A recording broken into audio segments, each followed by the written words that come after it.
Hello बच्चों, good evening. आपका science faculty Ravi sir. आज की जो टॉपिक है वो मेटल और नॉन मेटल को है।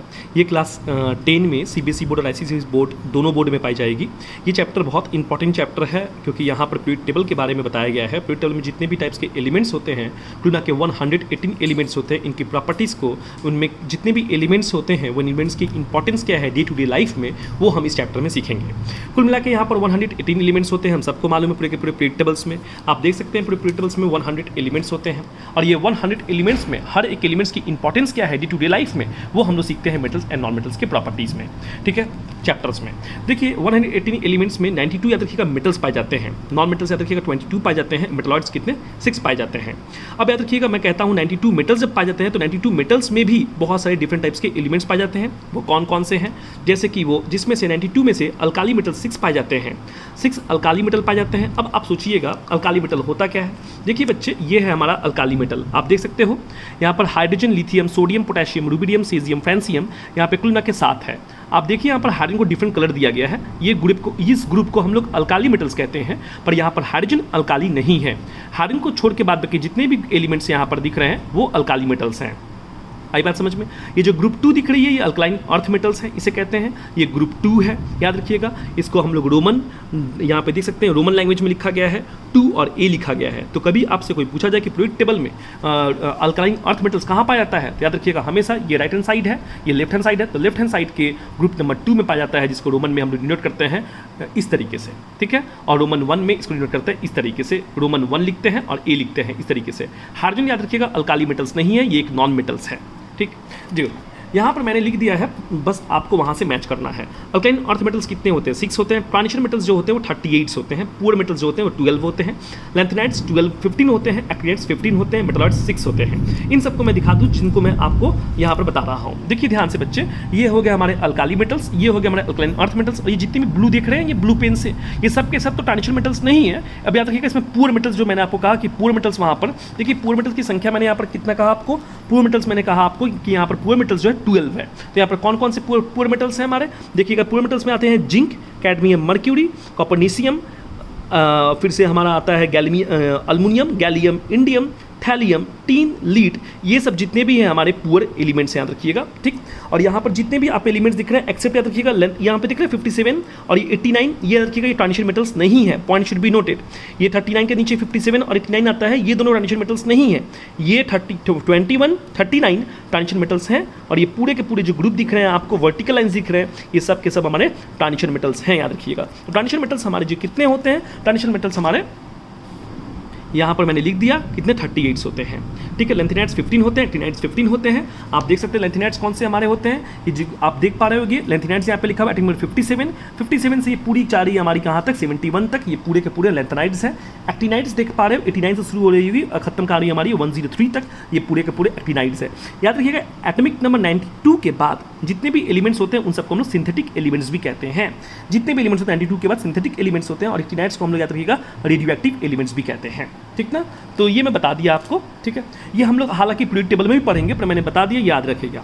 मेटलॉइड्स याद रखिएगा कुल मिला के 6 होते हैं। वो कौन कौन से हैं मैंने आपको यहाँ पे बताया, boron, silicon, germanium, arsenic, antimony और टेलुरियम। बाद में इन सबकी प्रॉपर्टी हम लोग पढ़ेंगे, यहाँ तक अभी सफिशिएंट है।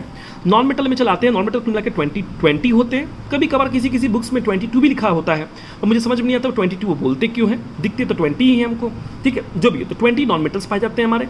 20 नॉन मेटल्स में से याद रखिएगा 6 हैलोजन होता है, मैं बार बार कह रहा हूँ। एक्सेप्ट याद रखिएगा, एक्सेप्ट याद रखिएगा 10 सेनिसिन, ये जो भी है हमारा टेनेसिन जो भी है, ये टेनेसिन जो भी एक तो प्रोनाउंसिएशन है, ये देख लीजिएगा आप लोग।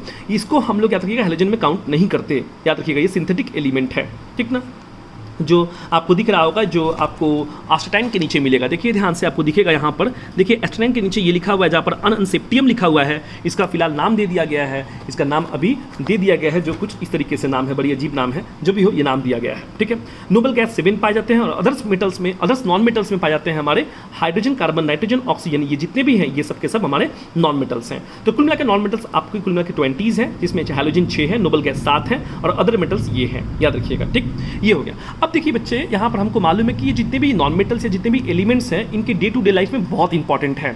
जैसे कि हमारे ब्लड में हीमोग्लोबिन होती है, हमारी ब्लड जो होती है, मतलब हमें मालूम है कि हमारा जो ब्लड है जिसको जो रेड कलर की होती है, जो हीमोग्लोबिन इसके लिए रिस्पॉन्सिबल है। हीमोग्लोबिन की जो कलर होती है लाल रंग की होती है, ये हम सबको मालूम है। और हीमोग्लोबिन एक कुछ नहीं बल्कि एक प्रोटीन है, याद रखिएगा।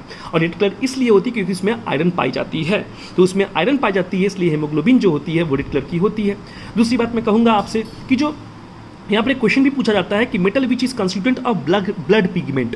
तो जो ब्लड की जो पिगमेंट है, मतलब ब्लड की पिगमेंट मतलब जो ब्लड जिससे बनती है, वो बनती है हीमोग्लोबिन, और हीमोग्लोबिन एक प्रोटीन है। और हीमोग्लोबिन में कौन से एलिमेंट पाए जाते हैं बताइए? तो आयरन एलिमेंट पाया जाता है। तो आपको समझ में आ रही है कि आयरन की इंपॉर्टेंस कितनी ज़्यादा है। इसी प्रकार से देखिएगा प्लांट पिगमेंट में कौन सी एलिमेंट पाई जाती है? तो मैग्नीशियम पाई जाती है, बहुत इंपॉर्टेंट है। इसी प्रकार से मैं याद रखिएगा, जो हमारा हीमोग्लोबिन है जिसे हम लोग एक प्रोटीन भी कहते हैं, एनिमल्स में और ह्यूमन बींग्स में मैक्सिमम हीमोग्लोबिन पाए जाते हैं जिनकी खून लाल होती है। बट जिनकी खून लाल नहीं होती है, जिनकी खून मान लीजिए मिल्की ब्लू कलर होती है। बहुत सारे ऐसे समुद्री एनिमल्स भी हैं जिनकी रंग जो ना लाल नहीं होते, याद रखिएगा। तो मैं सिर्फ एक छोटा सा एग्जांपल दे रहा हूँ जिसका नाम है हॉर्सशू क्रैब नाम है, एक टाइप का केकड़ा है ये, जो समुद्र में पाई जाती है, जिसकी जो खून की कलर होती है वो मिल्की ब्लू कलर होती है, जिसमें कॉपर, याद रखिएगा, एलिमेंट पाया जाता है। और उसके ब्लड को हम लोग, याद रखिएगा, उसके ब्लड में जो ग्रुप मतलब जो प्रोटीन्स होते हैं जिसको हम लोग हीमोग्लोबिन नहीं बल्कि हम लोग हेमोसाइनिन कहते हैं, याद रखिएगा।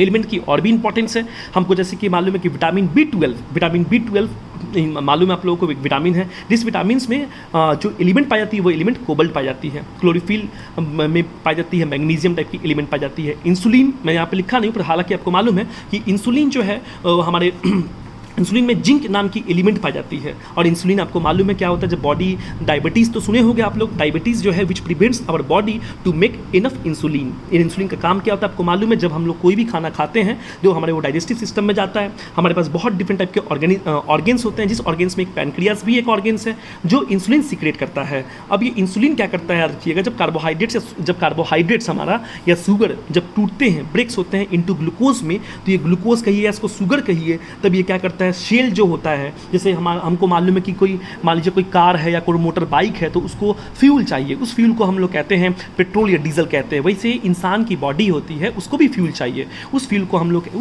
क्या कहते हैं? उस फ्यूल को हम लोग शुगर कहते हैं या ग्लूकोज कहते हैं। और याद रखिएगा जो ये इंसुलिन होता है पैनक्रियास के थ्रू सीक्रेट होता है, और ये इंसुलिन क्या करता है, याद रखिएगा, ब्लड के थ्रू इस शुगर को कैरी आउट करता है, शुगर को लेके जाता है। ये तो इंसुलिन बहुत इंपॉर्टेंट है हमारे लाइफ में। और इंसुलिन में जो मेटल पाया जाता है उसको जिंक कहते हैं। हालांकि इंसुलिन की प्रॉपर्टी मैंने बस हल्का सा बता दिया कि इंसुलिन असल में होता क्या है, इसमें समझ सकते हैं तो इसकी इंपॉर्टेंस कितनी ज़्यादा है डे टू डे लाइफ में। वैसे ही आपसे पूछ सकता है कि बताइए नाइट्रोजन का यूज़ क्या है डे टू डे लाइफ में, ऑक्सीजन का यूज़ क्या है डे टू डे लाइफ में, कार्बन का यूज़ क्या है डे टू डे लाइफ में। तो नाइट्रोजन का जो यूज़ है बेटा वो फूड प्रिजर्वेटिव्स में है। फूड प्रिजर्वेटिव आपको मालूम है चिप्स, कुरकुरे, ये सब जितने भी पाई जाती हैं और भी जितने प्रकार के हमारे फूड्स हैं जो प्लास्टिक में पैक होते हैं, उनके भीतर हमारे ऑक्सीजन गैस या नाइट्रोजन गैस रखा जाता है कि वो हमारे सोर टेस्ट या बीटर टेस्ट ना हो, खराब ना हो जाए। ठीक है, याद रखिएगा एटमॉस्फेयर में कंबशन के रेट ऑफ कंबशन को डिक्रीज करने के लिए भी इसका इस्तेमाल होता है। ठीक है, ऑक्सीजन का यूज़ आपको मालूम है रेस्पिरेशन और कंबशन के लिए इस्तेमाल किया जाता है। हाइड्रोजन का जो यूज़ होता है, याद रखिएगा बेटा, वेजिटेबल ऑयल्स को घी में कन्वर्ट करने के लिए हाइड्रोजन का इस्तेमाल होता है, और हाइड्रोजन का यूज़ हमारा फ्यूल के जैसे भी होता है। कार्बन का यूज़ तो आपको मालूम है proteins, fats, carbohydrates, enzymes, vitamin, growth and development of living organisms, मैंने यहाँ पे लिख दिया जिससे टाइम आपकी बहुत सेव हो। तो इन सब में कार्बन का यूज़ होता है जो डे टू डे लाइफ में कार्बन का बहुत हेल्प हो सकता है। तो आप समझ सकते हैं कि कार्बन के बिना, नॉन मेटल्स के बिना, नॉन मेटल्स कौन कौन से हमारे, नाइट्रोजन, ऑक्सीजन, हाइड्रोजन, कार्बन, ये सब के सब नॉन मेटल्स हैं, इनका डे टू डे लाइफ में कितना इंपॉर्टेंस है आपको समझ में आ रहा होगा। इनके बिना लाइफ जो है वो नेक्स्ट टू इम्पॉसिबल है। तो लाइफ कभी भी इनके बिना, याद रखिएगा, नहीं चल सकता।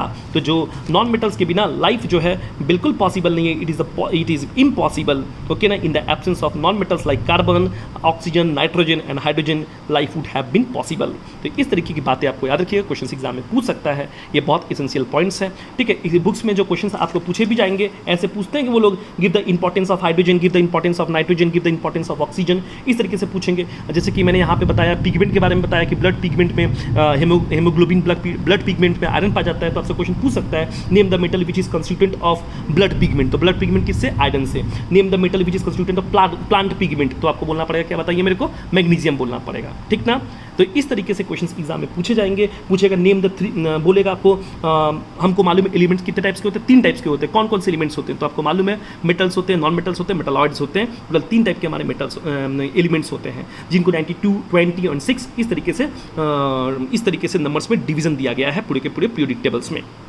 तो ऐसे क्वेश्चंस आपसे पूछे जा सकते हैं जो बहुत इंपॉर्टेंट है। दूसरा चलाता हूं मैं यहाँ पर, देखिए यहाँ पर आ जाते हैं। अब जैसे कि एक क्वेश्चन मैं पूछूंगा, जैसे कि मान लीजिए, जैसे कि आपको मालूम है कि ऑक्सीजन का यूज़ या ऑक्सीजन की यूज़ क्या है हमारे डे टू डे लाइफ में, या ऑक्सीजन कितना % है। तो यहाँ पे देखिए, यहाँ पे लिखा हुआ है abundance in earth crust. Earth crust में सबसे ज़्यादा कोई मेटल पाया जाता है तो वो अल्युमिनियम है, याद रखिएगा। अल्युमिनियम सबसे ज़्यादा अर्थ क्रस्ट में पाया जाता है, याद रखिएगा। नॉन मेटल में कौन सा पाया जाता है? मेटल में तो अल्युमिनियम पाया जाता है। Abundance in earth crust non metal, non metal में सबसे ज़्यादा कौन पाया जाता है? ऑक्सीजन पाया जाता है। याद रखिएगा, अर्थ क्रस्ट में सबसे ज़्यादा कोई एलिमेंट पाई जाती है तो वह है ऑक्सीजन पाई जाती है। याद रखिएगा, अर्थ क्रस्ट बोला है मैंने, एटमॉस्फेयर नहीं बोला है।